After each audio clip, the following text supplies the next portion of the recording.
so janky. I'm so glad I didn't do it yesterday because it was just down the whole time. Yeah. And like the first 5, 10 seconds, it's not actually live, even though it says it is. So I'm just like babbling at this point. But we should be live around now. I've timed it pretty well at this point. Thank you, everyone. This is the last episode of the day. I think this is like the fifth or sixth one. So I'm running on fumes a little bit, but I'm just really excited because Tom Greever is here, and he's written one of my favorite books about articulating design decisions. He's also a VP of design, and we're going to talk about hiring today because that's kind of the top of mind topic for everyone right now, given the state of the market and just how difficult it is to get hired. So, Tom, could you tell us a little bit more about yourself beyond the book and all the stuff that I just said? Yeah. I mean, I've been a designer, more than 20 years, right? So, I mean, I started designing at a time when, UX wasn't really as much of a thing. And so I've kind of like grown up in the industry through those, changes uh, and I've been in design leadership roles, most recently. So yeah, right now I lead a team of designers with UX, so research, content, and design at a company called Xometry. We're a manufacturing marketplace, so we connect, folks who need to have something made, manufactured with suppliers and manufacturers that can actually build this stuff. So yeah, Thank you. Yeah. So this has been this has been a difficult market for a lot of people, yeah, and for designers who are looking to like land in their next place after having been laid off or having been in situations that weren't ideal. What should they be doing? Because it sounds like you've had to review quite a few portfolios recently and look through a lot of different candidates. What do yeah. you see as like a kind of a mistake some of them are making and how they can improve upon that? Yeah. So it's true. So I had to hire for several roles recently, and the biggest challenge is just like the influx of applications, like almost instantaneously. Like it's overwhelming to get so many applications. So just like from a hiring manager's perspective, it feels like an impossible task. And a lot of the tools that are out there, Greenhouse, Workday, name name your tool. They don't always make it easy to like find the things that are important, to a hiring manager. Like just as one example, like I for design roles, right? I expect people to share a link to their portfolios, and if they don't share a link to a portfolio, then I don't necessarily want to look at those resumes first, right? And so, but the tool that I was using would not allow me to like filter out folks that hadn't shared a portfolio link, right?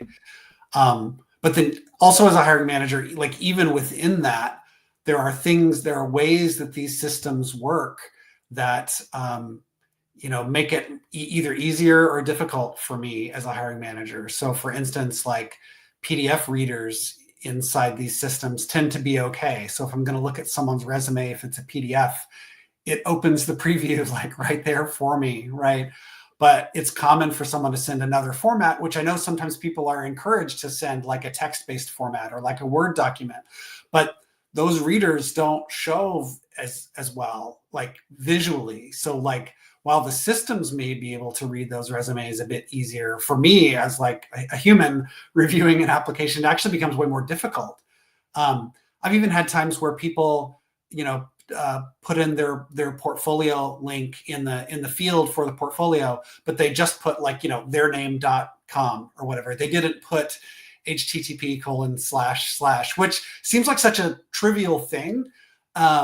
But our system didn't automatically add that, so I couldn't click on it.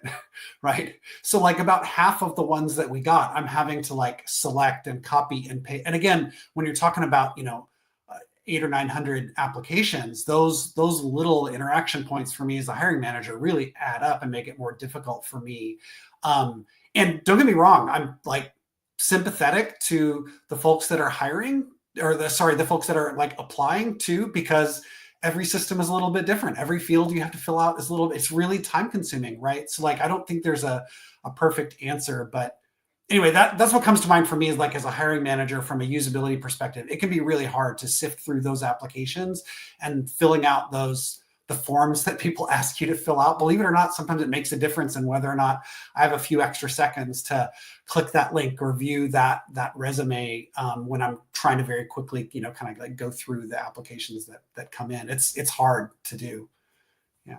Yeah, I can imagine. So you're talking about the ATS greenhouse, right? Like the applicant tracking Right. system, and it sounds like they didn't do a great job in the usability side of things to make it a little bit easier on you when you're looking through 800 or 900 applications. Right. And like I want to dig into that, but we talked about it with other recruiters before, and there's this really common idea or belief amongst a lot of candidates that ATS are automatically rejecting candidates.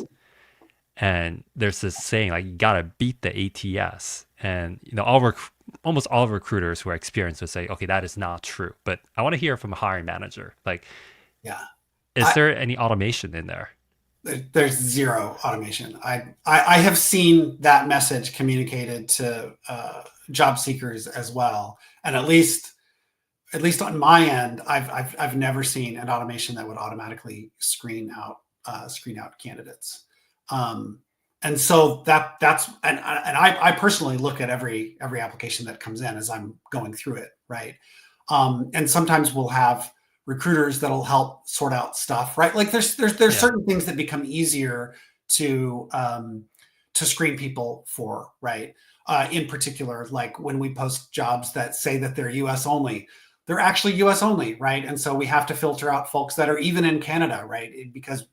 Because of the space that we're in, there are certain like US laws that we have to abide by. And so we actually can't hire someone in Canada. And so sometimes people are confused and they say, oh, it's remote and it's it's remote in the US. I'm in Canada, so surely that's okay, right? And it's not. And so there are some things like that we can do where we have a hard requirement for the job, but typically that metadata comes through in another way that it's not being done by AI, in other words.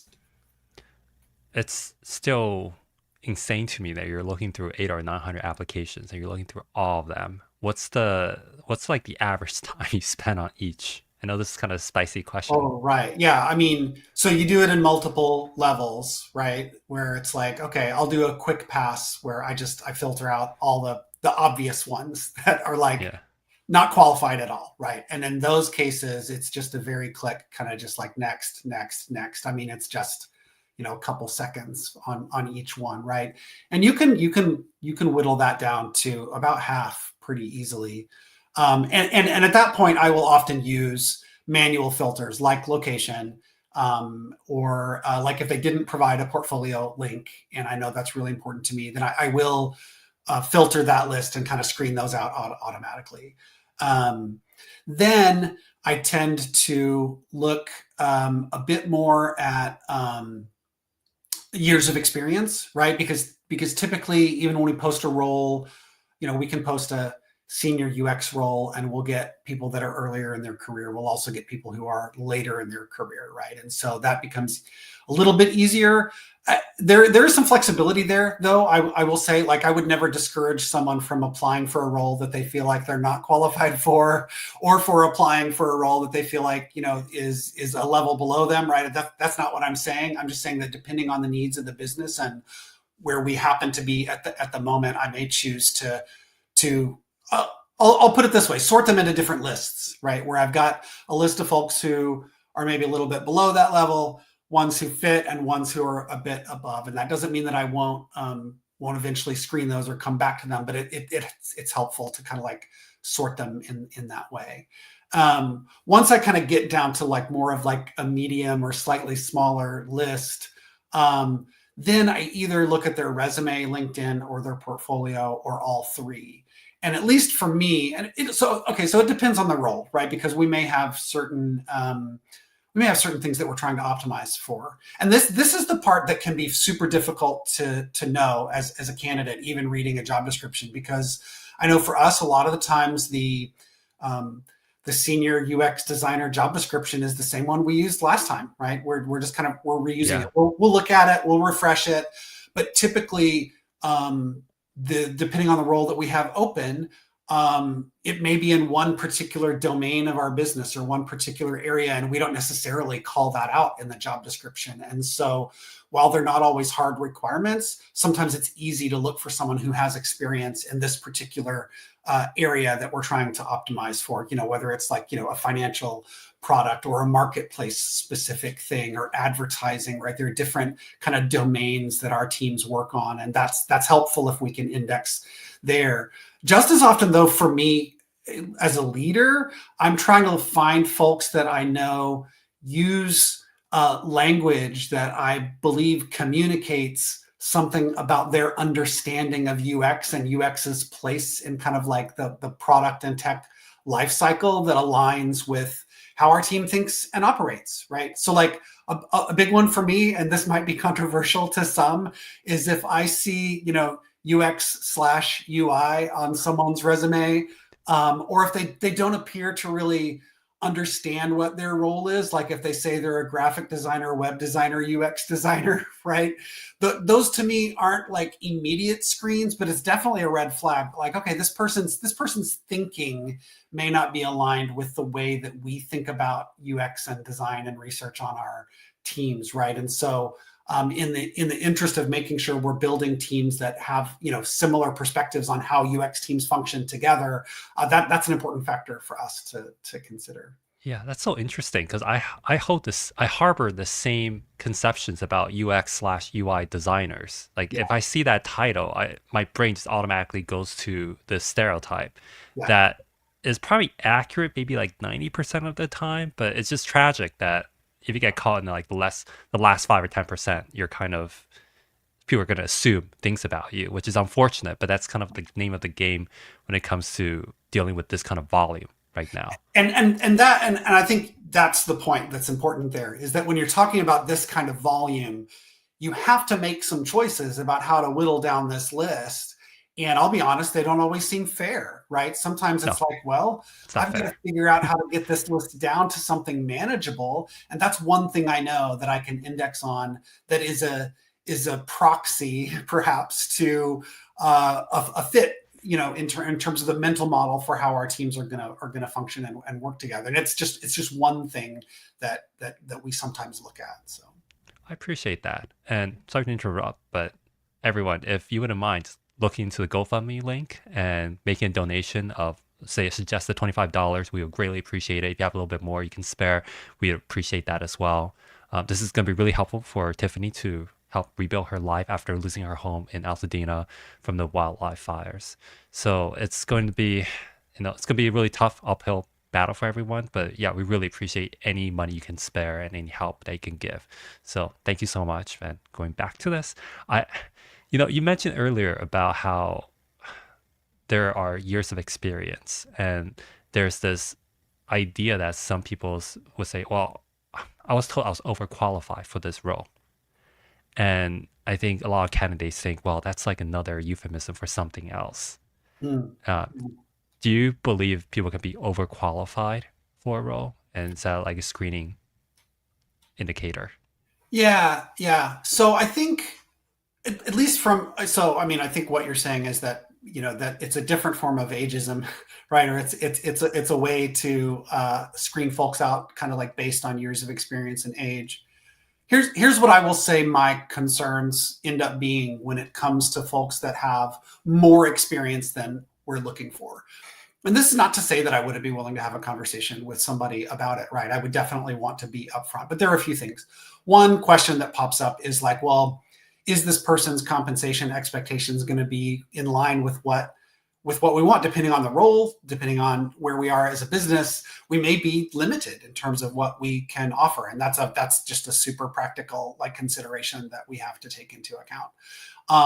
The other one is that I am always looking for ways to create opportunities for people on my team to grow in their careers, right? And so while I totally respect that there are some people who get to a point that they're like, you know what, I did the leadership thing, I was in a super senior or principal level for a while, And I'm just at a point in my career where I want to focus on designing cool things, right, and working with cool people, and it doesn't really matter to me what my level is. I totally get that that's where some people are.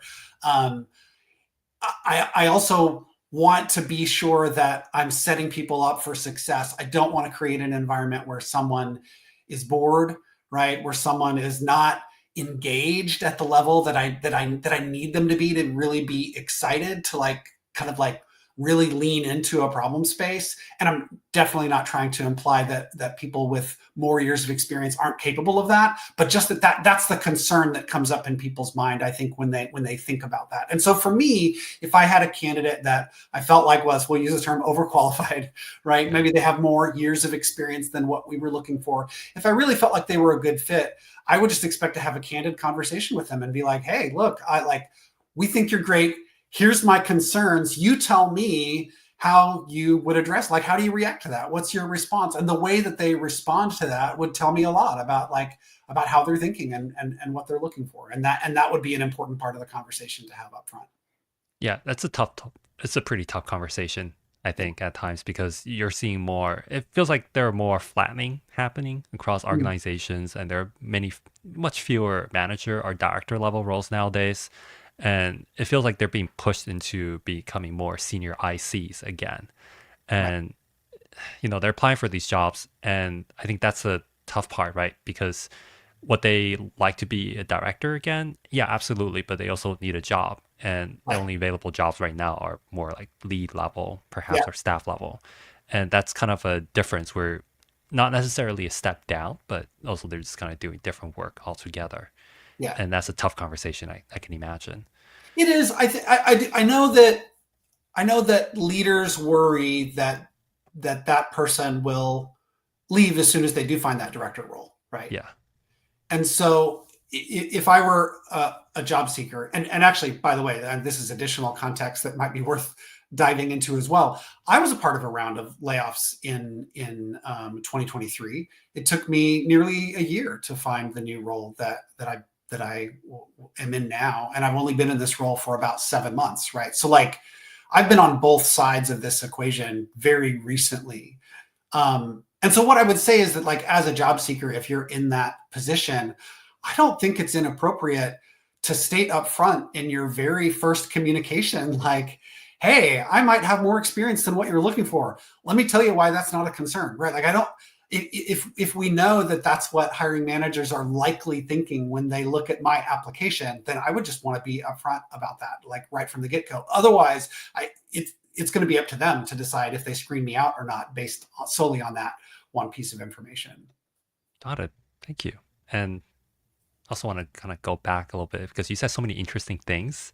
And one thing you mentioned is you look at their resume and their LinkedIn. And I Yeah, think to a lot of candidates, it's like those two things are kind of interchangeable in a way. they are. They can be. Yeah. Yeah. Yeah. So how do you approach that? Like, what do you look at first, and what are you looking for between these two options?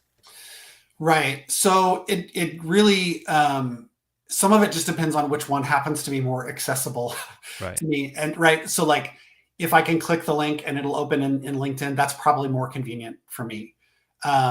It also is helpful for me to see if we have any connections in common, right? LinkedIn makes it super easy for me to follow up with folks that I know may have worked with this person in the past if I You want to. check? I will look and see if we Yeah. have connections in common. Yeah, Yeah. and if they had worked at a company with someone that I have worked, I won't necessarily like do a reference check. Okay, Yeah. not at that point, right? Maybe after we've done some interviews and certainly with their permission. But it's interesting to me to see like what common connections we might have. On the resume, and I see someone actually posted this in the chat. Making your resumes easy to read and avoiding too many bullet points. Um, One piece of advice that I would have for designers in particular is that they tend to over design, I would say, their resumes. Um, they add a chart that describes their level of skill in Figma versus UX research, right? Or even like personality detail. Like, they add other things, or they have sidebars and columns, and I know the intent is to make it look designed, but at least from this hiring manager's perspective, because not all hiring managers are going to think about it the way that I do. Um, I want to get to the content. The content is really the most important thing. And what's nice about LinkedIn is that it standardizes that for candidates, right? When I'm looking at two candidates on LinkedIn, it's kind of the same data, right? In the same format and kind of the same order, and it becomes a bit more equitable. If I'm looking at two different resumes, I literally might be just kind of like turned away from a resume because I don't like the way it's designed, right? They over designed that one and it's Right. not appealing to me. But this person over there, they got kind of like straight to a nice, well-rounded statement about what they're looking for in their next role, and that was the first thing that caught my eye, right? And so LinkedIn can become a little bit of an equalizer in that way, I think, because it has kind of like a standardized approach You're kind of helping them not shoot themselves in the foot in a way. using LinkedIn. Yeah. Yeah, I yeah, this is so from a recruiter perspective, just having dealt with many founders and hiring for like founding designer roles or lead level designer roles, like the word I keep hearing from everyone is craft. mm, And it's like we need somebody who is high craft, somebody who is able to really, push pixel perfect designs and things that are just ready to be shipped. What are your thoughts around that? Like how would you define craft? Is something that's like changing in your mind in the last 2 or 3 years? yeah. So I mean, I would say that I saw that personally as I was looking for a new role and talking even at leadership levels, right? Like what I was hearing from hiring managers was like, we need to improve the craft and the quality of our design outputs. And I think that's probably a reflection of like in industry wide that we have indexed so hard on data and being more objective, and that part of the that part of like demonstrating that value, the ROI, as well as like the experience more so than kind of like those details, it it gets more difficult to justify the craft pieces, right? Like you can't necessarily tie a number to some of those things. Um, and I think that's I think that's the what we're seeing, right? It's a reflection of industry wide. A lot of people kind of like moving away from that and not focusing quite as much on craft. Um, I mean, there was a time when a lot of UX teams had a lot more like specialized roles, right? Where you had interaction designers or even an information architect, right? In addition to research and UX and those kinds of things, and you just don't see that as much anymore. A lot of it has seems to have gone a bit more towards like, well, we have UX designers and we have research, right? And but I mean, I can't remember the last time I saw a role for like an interaction designer, right, or an interface or Yeah. visual designer. And so I think some of that will probably come back. Got it. So do you look for craft when you're hiring designers, or are you kind of still in the other phase? Yeah, yeah, right. So like it hasn't been something that I have ever indexed on heavily as a hiring manager, um, because I think whether someone so certainly there is there's a skill there, right? And some designer types are going to gravitate more toward craft and the detailed design work than others. But I do think that fundamentally a team's ability to deliver on craft is as much or more up to how leadership like sets them up to be able to execute on that, right? And so I think that the cadences and kind of the structures that I put in place as a leader are going to be a big determining factor into whether or not my team is able to deliver on craft. And so it hasn't been something that I historically have indexed very highly on, and don't really today. So I would say that I haven't necessarily, I don't necessarily buy into that is the most important thing that we need to do right now is to optimize for craft. It is one of many things we need to Yeah. do, and we should always keep an eye on it. We certainly can't neglect it, right? And as long as I'm able to manage those conversations with my own leaders, then I think me and my teams will be okay. I'm glad to hear that. I was worried for a second. If we lose you, Tom, then we're doomed. But um, Um, you mentioned that you were looking for a VP level role for about a year. Yeah. And I'm actually really curious about that because my experience as an IC, I imagine would be very different than if you were applying for a director or VP level role. Yeah. For someone like me, I would need to really emphasize the quality of my portfolio and the visual design, the craft, etc. Yeah. For someone at your level, first of all, do you require a portfolio in order to interview at certain companies? And what does that portfolio look like? And how's that different from other IC designers? Yeah. So a lot of organizations do expect or ask for a portfolio, even at a VP level. Um, it's debatable whether or not they even know what they mean when they say that. I think a lot of that comes down to copy and paste, right? Oh, this is a design role, it's a UX role. Therefore, a portfolio is kind of a standard field for all of those roles, and we include that as well. I've To overcome that, I kind of took the approach of creating what I called a leadership portfolio, which is really just a URL that I'm able to share with people that talks about my work and my past work, but more from a leadership perspective. And so, I have documents around, process and kind of like playbooks that I've used in the past and how I think about teams and high level business goals that I helped solve. And there are visual elements to it. You can't leave out the UI. Like you have to show the product, right? And so I do include those visuals to go along with the story, but it's not focused on the visuals or the specific decisions we made around those visuals. It's more on the company impact, the team structure, how I led the team to achieve those outcomes. And um, no one's ever told me that wasn't what they were looking for, but maybe those people just never interviewed me. But yeah, that's how I approached it, because I did feel like I did need to have a link to something that people could say, that I could point to say like, oh, this is my portfolio. That's so crazy when I think about it at a VP level. But Yeah.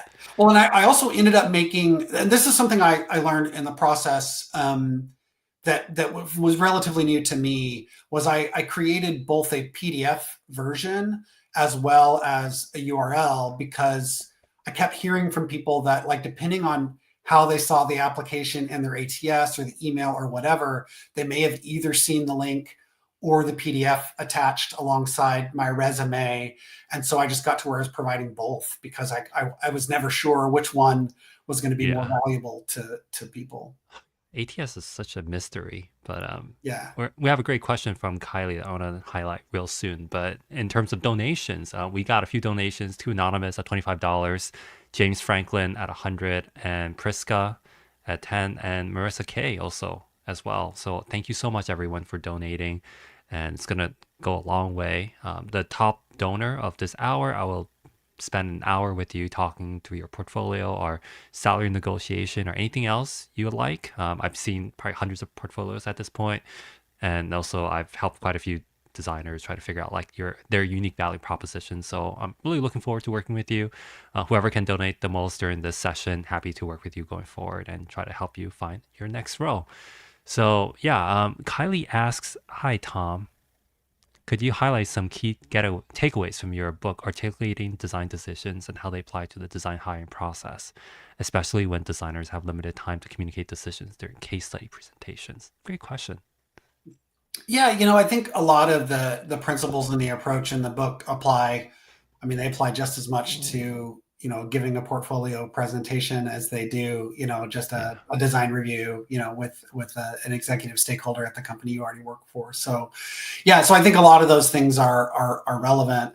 One thing that comes to mind is I propose a framework called the ideal response, that it is really just a structure to make it easy to remember in the moment of a meeting the important things that you want to be sure and cover.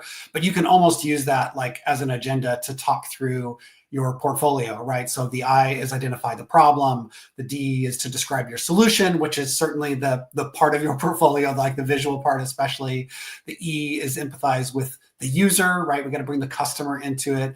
The A is appeal to the business, right? What was the business value or the metrics that we were going after? And then the L in ideal responses is lock in agreement, which is meant to make sure you're on the same page with your stakeholders. And so, like in an interview environment, that's your opportunity to not forget to ask them to ask questions. Is there anything you didn't cover? Right? I know from my experience participating in these on the hiring side that it's really common for me to see a design in a portfolio, for someone to give some brief context, and for me to just kind of like immediately understand, where they were going with it. And yet I know it's tempting to want to really explain and go into the details about why you did what you did and what your process was, right? And so many things that I think are table stakes, for a UXer. But I think I would index more on brevity and giving the interviewers time to be able to ask questions and really dig deep,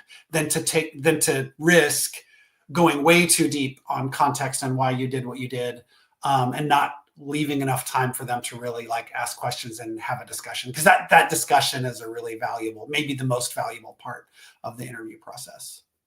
So, what kind of signals do you look for that immediately you're like, okay, this designer is somebody that I should spend a little bit more time on because they're coming across as highly capable or senior, etc. In which part of the process? Ooh, Like, yeah. I I want to say let's start with the application process okay, because again, you only have a few seconds and right, you're looking at their, where they work, their job titles and all that stuff is, not something you can really fix or change. Like it is what it is at this point, right? right. But when it comes to their portfolio or maybe their resume, their about me or maybe their LinkedIn, what are some things that they could say or show where you would say, well, yeah, this is somebody I should pay attention to? Right. Yeah. So, I mean, I do look for vocabulary that aligns with how our team thinks and works and functions and thinks about UX. And often these clues are, I mean, they may not be obvious, but they are often in the job posts. And so, people do say that you should look at the job post and, use the same vocabulary. Actually, I mean, it's been my experience that when I see people, like, let's say we use OKRs, but someone else uses KPIs, right? It's not a slam dunk for me. When someone says OKR, and I know that that's how we think about it as well, but it does cause my ears to perk up, right? And so what you want is, so again, it's not black and white, it's not a yes or no, but you want more opportunities for people to kind of perk up their ears, to like spend a little more time, right? So that's one, is just, does that vocabulary kind of like match with how our team thinks about UX? And so like that can be really hard to suss out if you don't know much about the team, or if there aren't that many hints, in the job description.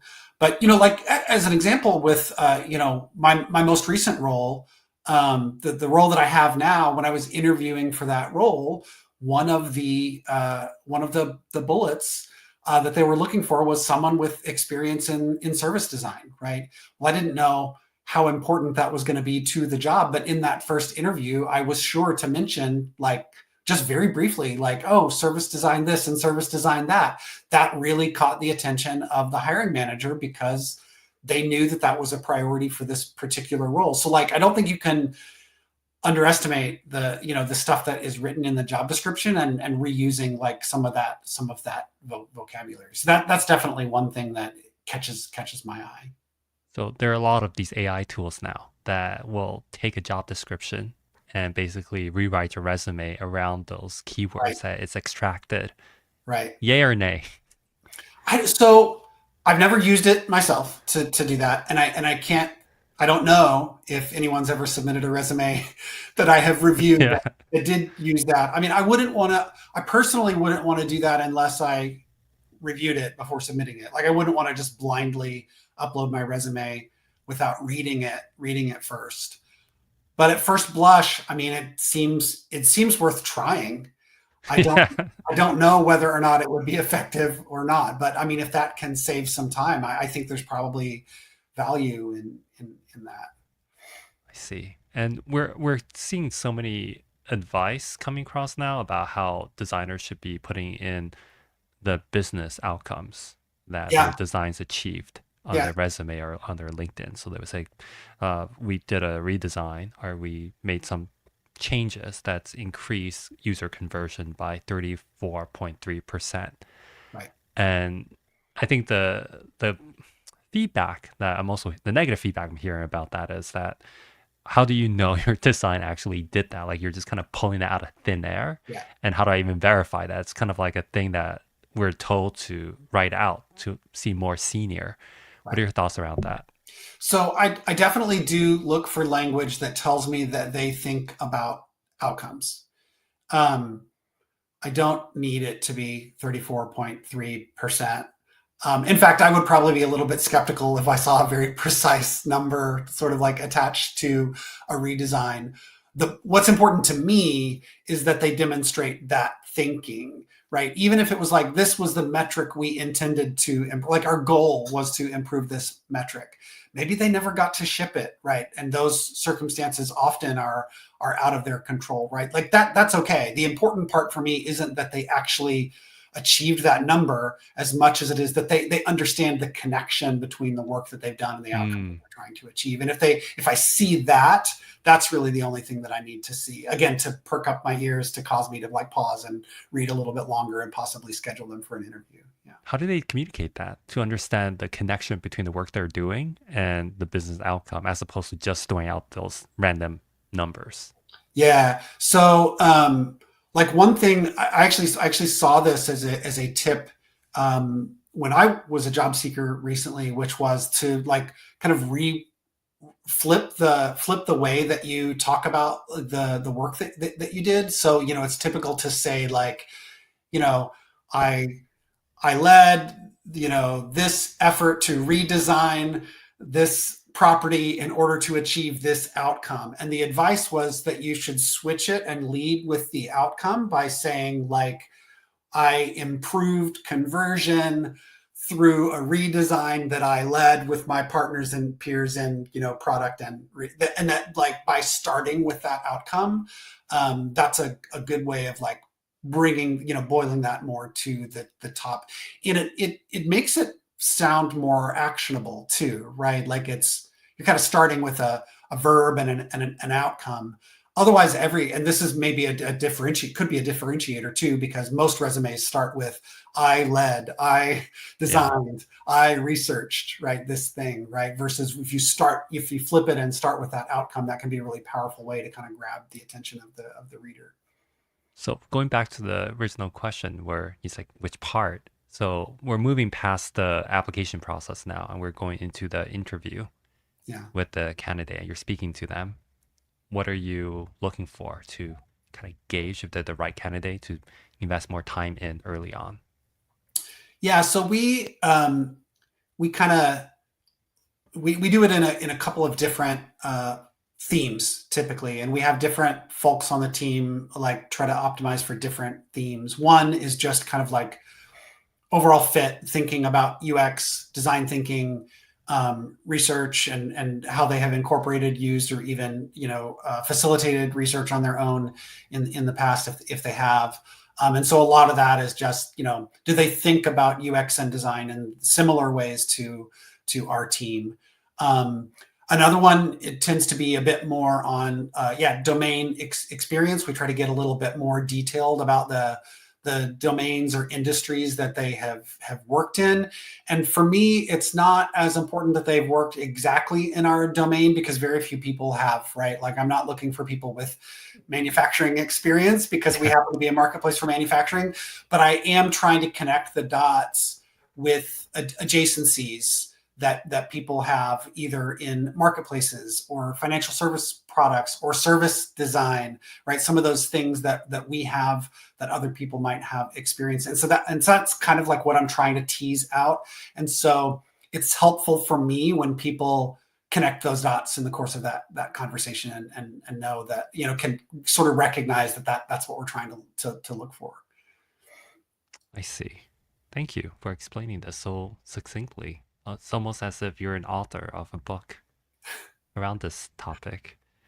Um, so let's actually go into promotions because we haven't really talked a whole lot about that, and I think Yeah, that's a difficult topic right now because a yeah, lot of companies aren't really promoting people as much, and I think a lot of designers or candidates, well, employees feel like if I work really hard, then I deserve a promotion, right. even though there's no business case for it. So Yeah. Yeah, so this is actually a really common conversation that I've had across lots of different teams, not even yeah, like just the team that I'm leading now. And I find that it's common for people to kind of misunderstand promotions and how they work and what expectations are. So there's a few levers here that kind of like have to be right for a promotion to kind of like be a reality. Um, a lot of people tend to think that you get a promotion by doing more, better work, right? And for a lot of people, that translates into working more hours, right? Like, I mean, I had one person on my team who was just like, they were literally just like working more hours because they thought that would result in like getting, responding to that email late at night, or, it happens to be the end of the day. And I'm like, hey, have you thought about this thing? And they worked, in the evening to show me something the next morning or whatever. And it's actually not about working more hours at all. It's actually about impact and your impact on the business and demonstrating impact beyond the level that you operate, right? And so I tend to think about it in terms of like concentric circles based on where you are, right? So if you are a senior level like IC designer on a squad, and you have a product peer and you have an engineering or tech peer, right? And you're operating within that sphere, right? That's your senior level, right? To get promoted, you have to ask yourself, okay, how can I have influence and impact outside of this immediate squad? Like if I go one concentric circle outside of that, what does that look like? Well, that could be the particular domain that I work in, right? Or a unit of a business unit, right? Inside my company. So now you get to asking yourself, well, how can the work that I'm currently doing, how can I work smarter so that that work can influence another squad over here, right? And so the minute I move out of that concentric circle so that something I designed here is now reusable over there, or a template or a pattern or a tool that I created for my squad is helpful for another team or another squad. Like, so now I'm starting to have influence just outside of kind of like that immediate sphere. And you could take this to any level, to a lead level, to principal level, even to a director level, right? And it's the same exercise of asking yourself, like, how can I increase my influence and impact? And that is often not about working more hours. It is often more about finding the highest value, highest impact things to focus on, and not spending quite so much time on the things that aren't ultimately going to provide that value for the business. And if you can demonstrate that impact, that's what makes the case for promotion, not how many years of experience you have or how many hours you worked in a year. it sounds really challenging at times because it feels like a lot of teams want you to do things that are actually pretty low value, but that's what they hired you to do. Right. And when you try to do those more high value things, they might push back at times and say, well, that's not what we want you to do. That's somebody Yeah. else is taking care of this. So Yeah. please go back into your lane, really. Exactly. And so there's a couple of things there. One is that this is like a work smarter, not harder kind of thing, right? So it really is about like finding the right level. And I have had designers on my teams who, you know, that gap of expectation versus what you deliver can't be too big, right? Because that's a different kind of problem, right? So if someone is like, oh, hey, we need this, we need you to create this deliverable, and I think to myself, okay, great, well, I'm going to templatize it so that it's helpful outside of my team, but the way that I do that is so far beyond where our current processes and expectations can support it, right? And there's this huge gap between what I created and what our immediate need now is on the team. Then yeah, my partners are going to look at that and be like, oh gosh, like I can't even they're going to think like, I'm not even sure where to start, right? Like, wow, this is Yeah. really cool, but like we're way down here, right? So you have to find that right level of delivery. Otherwise you do risk going so far beyond that it actually loses its impact, which is what you want. And that requires some real discernment. Where were you like 4 years ago, Tom? That's the mistake that I made. Where was I 4 years ago? Like No, what? yeah, where were you in my life 4 years ago? Because I Oh, I made see. this As far as mistake. I'm giving this advice, I thought you were Yeah. actually wanting to take a trip down memory lane there. Yeah. Okay. Um, Thank you so much, John.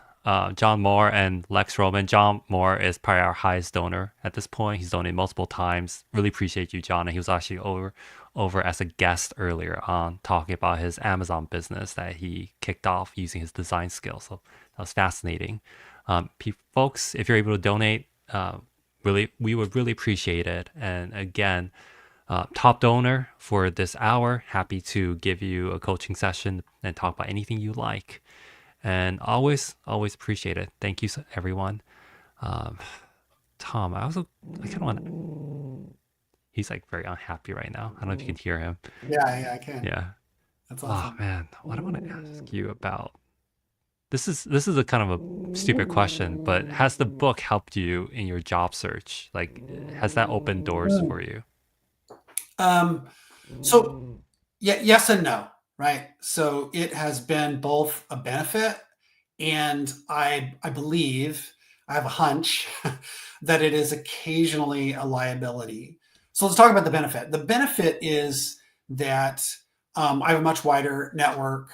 A lot of people in the industry are kind of like familiar with the book or have heard of it, right? And so it's easier for me to connect with other people because they may be familiar with the book. And as a result of the book, I've had the opportunity to, speak at some conferences and do workshops for teams, and so that just continues to kind of like expand the network of people that I know that I can reach out to when I'm looking for a job, right? So like that's definitely been a benefit. Um, it is. I feel like it is on occasion a liability because we do have, there are people who in the industry who get to a point in their career where they maybe they wrote a book and maybe it became popular and they choose to kind of like focus the rest of their career, like they sort of leave the day job in favor of doing more consulting type stuff, right? And they're doing more speaking and coaching and consulting than they are like working on a team, right? And whether it's fair or not, I do sense that there's this perception that people who do that aren't in the day to day, right? They're not doing the work anymore, right? They're kind of like telling other people how to do the work. And there may be this like detachment from reality and how it actually kind of like works on the ground. And so I do think, I don't know for sure, but I suspect there have been times when I was probably passed over because of that, because people saw because there's way more publicly out there about me and the book and speaking at a conference than there is about the work that me and my teams have delivered, right? And so it's Right. much easier to see that. And I have wondered on occasion if people passed over me specifically for that reason. I will say the most recent role that I'm in now, because I actually asked my boss about this after I joined, and he said that at first it was neutral. He was just kind of like, oh, that's interesting. And then once he got but it wasn't positive or negative. It was just like a bullet point. But then once he got to know me, it became a positive in my favor, and it became an advantage. But it was never a negative to him. I'm not sure that that's always been the case. I've definitely had some experiences where I felt like that was probably perceived as a negative. Was it all worth it? Must have been a lot of work to write that book. It was definitely worth it. I wouldn't Yeah. trade the conversations that I've been able to have with people and the connections that I've been able to make, and even just the growth that I've experienced in the process of of getting to know people and participate in this wider conversation about how we talk about design. It's been extremely rewarding. So it was totally worth it. I would definitely do it over again. But it's true that when I apply for a job, I I don't emphasize that I wrote a book and that I have occasionally speak at conferences and do those kinds of things. It is a bullet point on my resume, and that's a single bullet point, and that's it. I try not to overstate it. Would you write another book, or is another book in the works? I would if I felt like there was something worth sharing. I absolutely would. I don't really want to write a book just for the sake of writing a book, because seems like a natural and cool thing to do next. I think if there was another conversation that I felt like I could contribute to, then I would probably do that. But I don't have anything in mind right now. And I mean, honestly, it was difficult to do at the time when I did it, because I was working full time, leading a design team then, just like I am now. And I would probably do it again, but it would be a hard sell. It would have to be a really compelling message that I felt like I needed to contribute to the industry to do that, because it was a ton of work. What do you think that message would be? I don't know. So I have kicked around. I mean, we just talked about promotions, and I have kicked around the idea of going into a bit more detail about like promotions and career, and like how to structure that and what that looks. I mean, some of like even just the answer that we just went through is kind of like a part of that. Since I had that initial idea a few years ago, we've had a few books pop up that seem to address that needs, and maybe less of a need now than there was at the time. But like that is one thing that has come to mind for me. I gotta ask because just from my level, the VP and director levels are just so foreign to me, so far away. What is the biggest difference between a director and a VP? Like, what do they need to do in order to make that jump to the next level to be at a VP level? Yeah, so I mean, just like we talked about earlier with the senior UX designer trying to think about beyond their individual team or squad that they work on. It ultimately is just about impact, right, across the business. And so, a director might oversee a couple of different domains inside, let's say, a single business at a company where there are kind of like multiple businesses. The VP is probably overseeing those multiple businesses within the company. So it's really just about levels of elevation in some way, and different levels of accountability and impact, right? It's not as, I mean, I think people romanticize it sometimes. I mean, I don't think it's nearly as romantic in practice as people think that it is. I posted this as a meme recently on on LinkedIn, but like, the amount of like things that I get pulled into that are, I don't get to spend my time just, sitting around pontificating like what our UX strategy is and how I'm going to like swarm the team around solving a problem, right? And thinking like long term. I would like to spend more time on that. I use the phrase working on the business versus in the business, but it is so easy to get pulled into a lot of the day-to-day stuff like every single day. And the same way that I know some designers feel like, oh, I have too many meetings, I can't focus on craft, I can't focus on actually figuring out how to solve these problems. I feel the exact same way about a lot of the bigger picture structural strategic things that I know I could be doing better with my own team to lead us more and to operationalize some of the things that we do and make us more efficient and better. And I don't get to spend nearly as much time on those things as I wish I could either. And so I feel like, I'm constantly working to unblock my calendar and to find larger chunks of time so that I can actually spend time on those higher value things, because they are important. Like we all are trying to solve the same problems, but at different Yeah. scales. Yeah. Yeah. But you want to know like one way that I look at my role, and that this doesn't have anything to do with me being a VP now, Yeah. but I think it's a good. I don't know if I've heard people say it quite this way, so I don't know if other people see it this way or not. But one of the lenses that I look at my role is, what does my boss, what do my leaders need in order to be successful? And I actually talk about this in articulating design decisions a little bit, that like kind of asking that question of our stakeholders, like, what are they trying to get out of this meeting with me, helps me frame up the artifacts that I might bring or the way that I talk about it. And I actually think about my relationship with my own leaders in the same way. If I can figure out what they need to be successful, then if there's my success depends on their success, like in the organization, right? If I can make them successful, then me and my teams will be as well.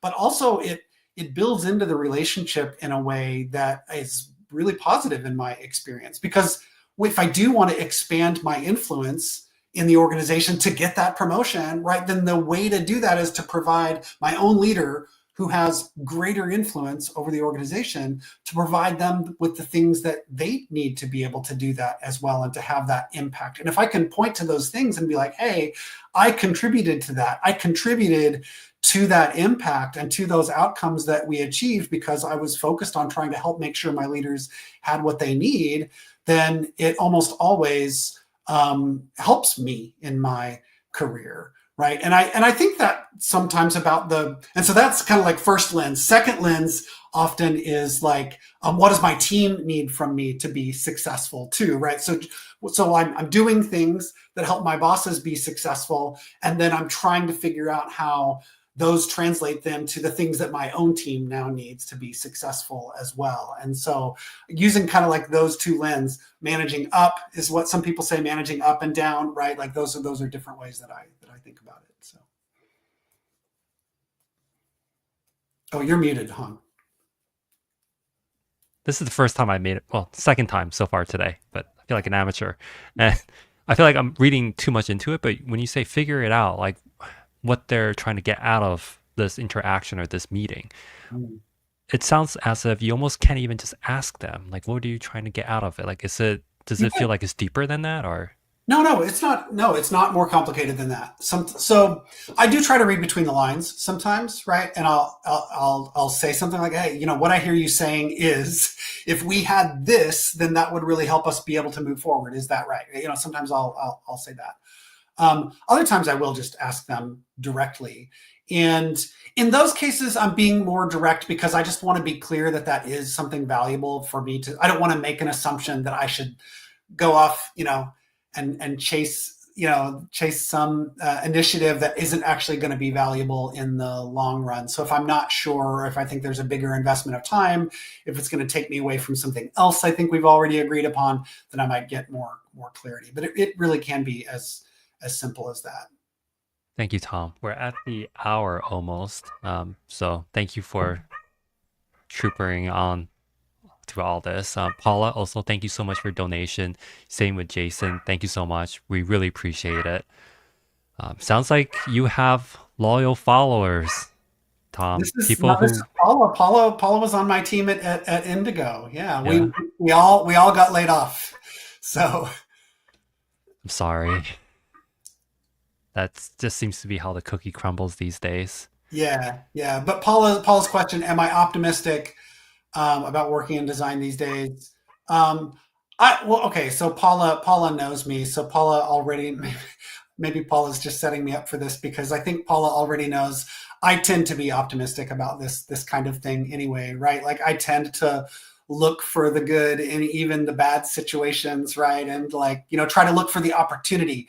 Anytime there is change and upheaval and movement, there's always opportunity, whether that's your boss leaving, whether that's your direct report resigning, whether that's a reorg. I mean, it feels really hard, but if you look for the opportunity, then you'll be fine, right? And that's the way that I look at it. I'm looking for the opportunity. So yeah, it's been tough, but there appears, I hate to quote data that I don't have on hand actually to cite, but like I do think I think if you look at the number of jobs, although there's been a lot of layoffs, I think as a trajectory, as an industry, there's still growth potential there. I don't think that it's shrinking. It feels like it's shrinking because of the layoffs and social media, and we get to see everything that's happening in real time. But I think there's probably more growth there than we realize. And if you dug into the numbers, I think we would see that there's actually more roles available than people realize.